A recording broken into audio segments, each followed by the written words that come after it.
Немецкий профессор Карл Генрих Эмиль Кох в своем труде «Путешествие через Россию к Кавказскому перешейку» в 1836, 37 и 38 годах отмечает, что те самые гелы и леги, упомянутые в географии Страбона, сохранились до сегодняшнего дня как галгай, а на легов отчетливо показывают лезги.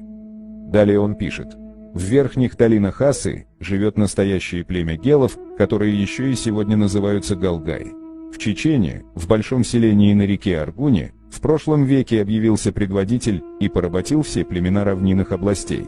По главной местности всех его подданных русские покрыли именем чечен или чеченцы, имя, которое неправомерно принято многими другими народами. Тут явно речь идет либо о Турловых, либо о другой более древней аварской династии, и что все народы в данной местности русские неправомерно называют чеченцами. Даже иностранец Карл Кох понимает, что это название чужеродное, и неправильно называть всех этим названием. Напомним, что этнограф Фома Гарипекин также отметил, что название чеченцев заимствовано от другого народа. Кроме того, Гарипекин писал, что с древнейших времен, ведя главным образом пастушеский образ жизни, питаясь исключительно молочными продуктами и мясом, имея скудный запас знаний о возделывании земли, ингуши для обеспечения безопасности, как горных своих поселений, так и имущества, состоящего из стад, имели у себя особое сословие воинствовавших людей, своих защитников-соглядатаев. Опасность всегда и более всего предвиделась со стороны равнинной части Северного Кавказа, где постоянно происходила смена народов. Пришедшие после из глубины Азии теснили предыдущих, и они во многих случаях продвигались к подножью гор, искали там своего убежища. Последними пришельцами стали кабардинцы. С ними ингуши, хотя вели постоянные столкновения, но все же были оттеснены с равнины, заперты в диких ущельях. Предание арштхойцев говорит, что галгай и арштхой всегда воевали с соседями чеченцами и кабардинцами. Когда же вздумали однажды заключить перемирие, то женщины воспротивились этому, говоря: что же будет делать тогда молодежь? Карл Кох засвидетельствовал, что с ингушами в XVIII-XIX веках на равнине граничили кумыки, а на севере кабардинцы. Это мы видим на данной карте 1772 года. Рядом с ингушами в соседстве указаны именно кумыки, а северо-восточнее от кумыков – чеченцы, по русским источникам XVII и XVIII веков именуемые также аварским владением, где правит аварская династия Турловых, родственная Авархану. На южной стороне в горах указаны тавлинцы, что с кумыкского языка переводится как горцы.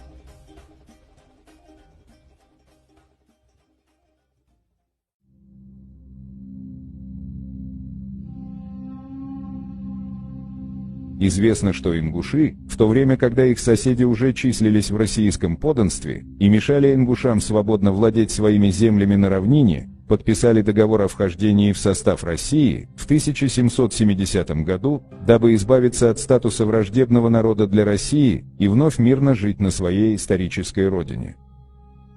Материалы для новой истории Кавказа с 1722 по 1803 год.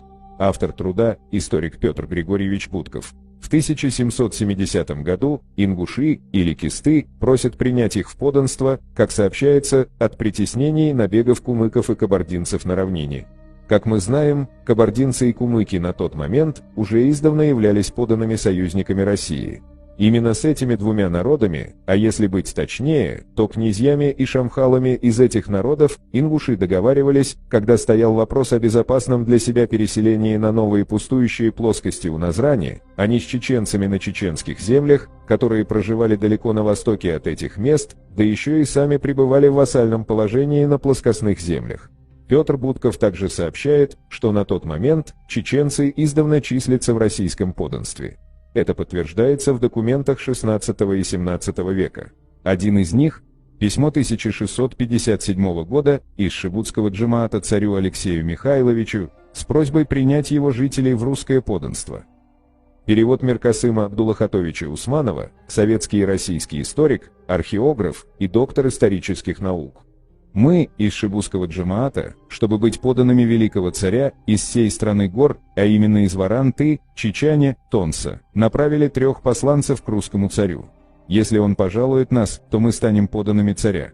Имена сих суть – Алихан, Сусла, Алгян. Этих троих людей мы послали, и их снова повторно послали, и Аманата также послали мы. И пусть русский царь нас пожалует. Пошлем посланцев нашему Темурасу царю. Ныне Темраш царь стал подданным русского царя. Мы тоже желаем быть подданными русского царя. Царь, смотри же на нас велико. Приведем в подданство много-много селений.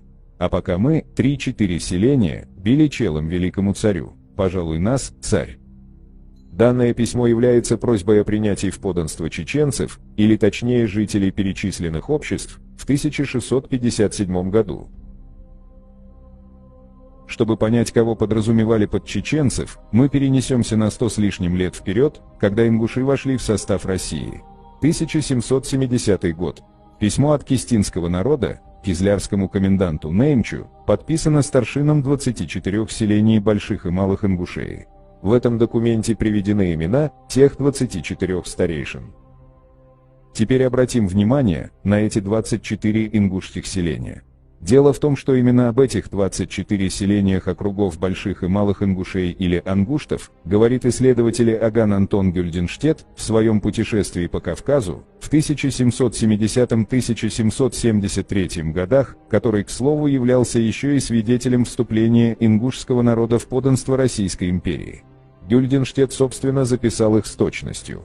Переходим сразу к ингушским округам Ангушты-Шалха, где перечисляются те самые 24 селения. К обоим относятся Галга, Тирол, Акка, Бецы, Гемир, Ваурху, Кирмереш, Галай, Ялхар, Царай, Ной, Хой, Кяхкой, Местой, Нашах, Сулуй, Мелер, Корбе, Махши, Асай, Шадгеа, Аздай, Хайрехи, Сызди и Паланг.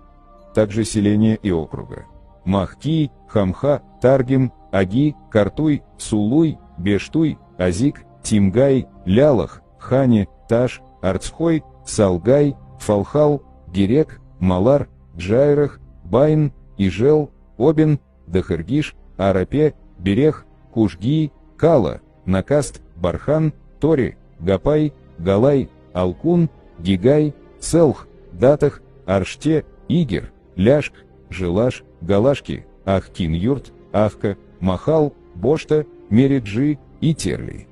В общем, по свидетельству Гильденштедта, получается, что в данном акте вступления в российское подданство в составе ингушского народа принимали участие даже старшины Терлоя и Нашьи, не говоря о старшинах Ялхара, Аки, Галая и Мержи, то есть по сути получается весь ингушский массив, который отличался общностью языка, культуры и традиций, что, конечно же, автор отметил далее в своем описании. Все эти кистинские селения и округа расположены вдоль рек Кумбелей, Сунджа и Асай. Они состоят между собой в хороших отношениях, так же как и свяпи, которые живут на реке Макул. Народы, которые живут возле прочих рек, впадающих в Сунджу, составляют другую партию, которая настроена против этой, и которую обычно называют чеченской. Кратко повторим ключевые моменты из данного труда Гюльденштедта. Округ ингушцев и кистов, первого кавказского народа, с коим Гюльденштедт имел случай познакомиться, лежит между вершиною Сунджи и Терека, около ручья Кумбалея, впадающего в Терек. К северу граничит он с Малою Кабардою, к западу с Осетинской областью, к востоку с чеченами, а к югу со Снежными горами. Они называют сами себя Галга и сохранили еще употребление на войне щитов. Те общества, которые были перечислены в 1770 году как ингушские, все они говорят практически на том же языке, что и все ингуши, и чем дальше на восток по обществам мы движемся, тем сильнее меняется язык. Это и говорит о том, что шла миграция с запада на восток, где на востоке войнавские общества попадали под влияние уже дагестанских и прочих культур, в том числе и языковое.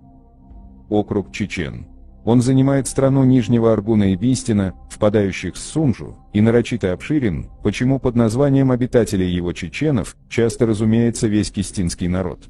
Чечены имеют собственных князей. Царствующая фамилия называется Туркан и находится в родстве с Аварханом.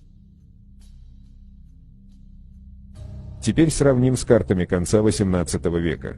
Карта пограничной линии Российской империи, 1782 год. В окрестности реки Терека и Фортанги находятся только ингуши или кисты. Чечня начинается от Нижнего Аргуна. Карта части Российской империи и народов Кавказских гор, 1789 год. Тут мы видим такую же картину в обратной проекции. И опять же, только ингуши находятся в окрестности Фортанги. Карта, представляющая Астраханской губернии, Кавказскую линию и прикосновенных к ней всех горских народов, 1799 год. На этой карте мы видим, что чеченцы также занимают местность Нижнего Аргуна. Более того, тут еще раз подтверждается, что Нашхи изначально относился к ингушскому массиву, как и было отмечено во всех предыдущих источниках. На более ранней карте 1745 года грузинского царевича Вахушти Багратиони отображена страна Дзурдзукети, и он ее разделяет на три группы или общества – Кисты, Дзурдзуки и Глигвы. В его описании этой страны также упоминаются ингушские селения Ангушт и Джейрах, так что не подлежит сомнению, что Дзурдзукети и есть Ингушетия. К северо-востоку от Дзурдзукети отображены чечаны.